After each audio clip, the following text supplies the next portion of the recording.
আসসালামু আলাইকুম। আমরা আজকে হোমিওপ্যাথি নিয়ে কিছু ভ্রান্ত ধারণা দূর করার জন্য আজকে এই ভিডিওটি করেছি। পাশাপাশি 20টি রোগ প্রতিরোধক গুরুত্বপূর্ণ টিপস নিয়ে এসেছি। প্রথমেই আমরা জানব হোমিওপ্যাথির যে ভ্রান্ত ধারণাগুলি রয়েছে হোমিওপ্যাথি নিয়ে সেগুলি। স্যামুয়েল হ্যানিম্যান আবিষ্কৃত চিকিৎসা পদ্ধতি হচ্ছে হোমিওপ্যাথি। যে কোনো ওষুধ সুস্থ মানুষের উপর যে রোগ লক্ষণ সৃষ্টি করে তা সদৃশ লক্ষণের রোগীকে আরোগ্য করতে পারে। অর্থাৎ ওষুধের রোগ সৃষ্টিকারী ক্ষমতার মাধ্যমেই এই রোগ আরোগ্যকারী ক্ষমতা নিহিত। এমনটাই মনে করে হ্যানিম্যান সাহেব হোমিওপ্যাথি আবিষ্কার করেন। কিছু হোমিওপ্যাথি চিকিৎসা নিয়ে এখনকার মানুষের মধ্যে কিছু ভুল ধারণা রয়েছে। প্রথমত, হোমিওপ্যাথি চিকিৎসা কাজ করে দেরিতে। এটি সম্পূর্ণ ভুল ধারণা। হোমিও চিকিৎসক বা বিশেষজ্ঞদের মতে নানা সময় মানুষ বেশ অবজ্ঞার চোখে দেখেন হোমিওপ্যাথি চিকিৎসাকে, কিন্তু আসলে বিষয়টি তেমন নয়। হোমিওপ্যাথি চিকিৎসার কাজ দেরিতে শুরু হয় বলে এবং জটিল রোগের ক্ষেত্রে চিকিৎসা করাতে চান না বহু মানুষ। কিন্তু হোমিও বিশেষজ্ঞরা জানাচ্ছেন যে এই ধারণা একেবারেই ভ্রান্ত, এই ধারণা একেবারেই সঠিক নয়। হোমিও চিকিৎসকরা বিভিন্ন ধরনের ওষুধের মাধ্যমে চিকিৎসা করে থাকেন। হোমিও চিকিৎসার ধরনটাও কিছুটা আলাদা। বিভিন্ন জটিল অসুখের ক্ষেত্রে এই চিকিৎসা শুরু হয় এবং খুব কম সময়ের মাধ্যমেই এই কার্যক্রম শুরু হয়। বিদায় এই যে ভ্রান্ত ধারণাটি রয়েছে যে চিকিৎসা পদ্ধতিতে কাজ দেরিতে হয়, এটি আসলে ভ্রান্ত ধারণা। জটিল রোগের ক্ষেত্রে হোমিওপ্যাথি কাজ করে না, এই বিষয়টি খুবই ভুল একটি ধারণা। জটিল রোগের একবারে কাজ হয় না, এটা ঠিক না। জ্বর, ঠান্ডা, টনসিল সমস্যা, নিউমোনিয়া প্রভৃতি সমস্যায় দারুণ কার্যকরী হোমিওপ্যাথি। একেবারে ভিতরে গিয়ে সারিয়ে তুলতে পারে রোগ প্রতিরোধের ক্ষেত্রে এটি খুবই গুরুত্বপূর্ণ।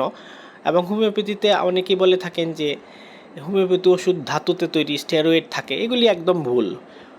হোমিওপ্যাথি ওষুধে একেবারেই কোনো ধাতব বস্তু থাকে না বা স্টেরয়েড থাকে না। আমাদের মতে যারা হোমিও চিকিৎসক রয়েছেন, হোমিওপ্যাথি ওষুধ তৈরি হয় নানা প্রকার ভেষজের মাধ্যমে হোমিওপ্যাথিক তৈরি হয়। বিদায় এটি সম্পূর্ণ প্রাকৃতিক এবং বিজ্ঞানসম্মত চিকিৎসা পদ্ধতি। হোমিও চিকিৎসা নিন, সুস্থ থাকুন। চিকিৎসা সংক্রান্ত বিষয়ে কোনো গুজবে কান না দিয়ে, ভ্রান্ত ধারণায় কান না দিয়ে সঠিক চিকিৎসা নেওয়ার জন্যই আমি আপনাদের পরামর্শ দিব।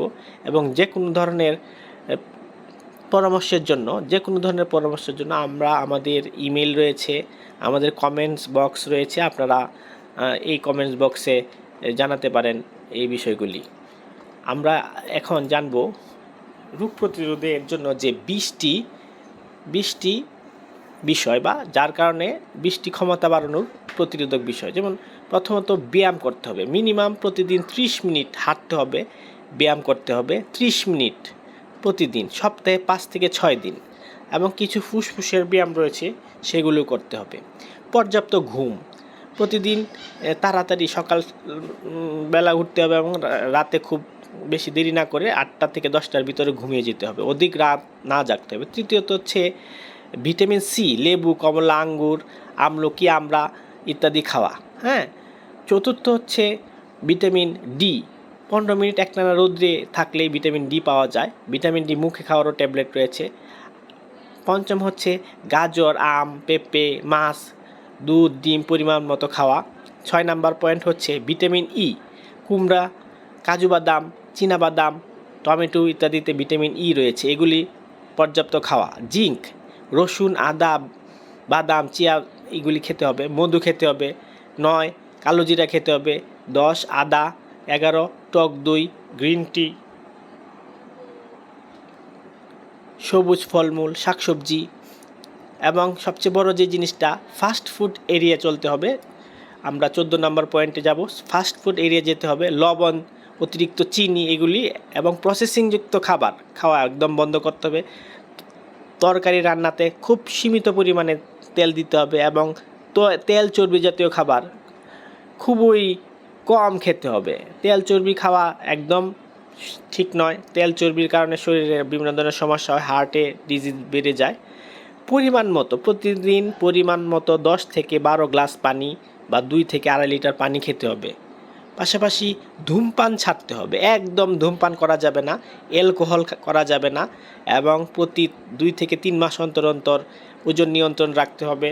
পাশাপাশি ডায়াবেটিক নিয়ন্ত্রণ রাখতে হবে, প্রেশার এগুলি নিয়ন্ত্রণ রাখতে হবে।